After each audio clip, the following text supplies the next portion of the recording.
Hello beautiful people and welcome back to my channel. If this is your first time here, my name is Eleutheria and today I'm working with Photoshop. I've already have this background which I've made another video on how I got this result, but like pretty much I got several photos, like a lot of them, and then I cut only the things that I wanted and I pasted it here.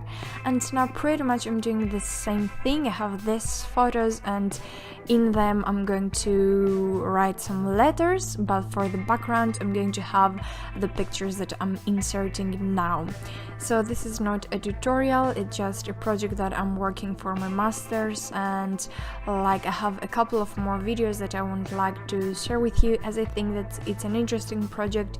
And if you're working with Photoshop and more specifically with creating collages, I think that you will find interesting something like this.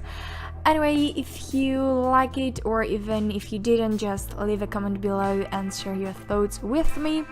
Yeah, thank you very much for watching, and as always, I wish you an amazing day.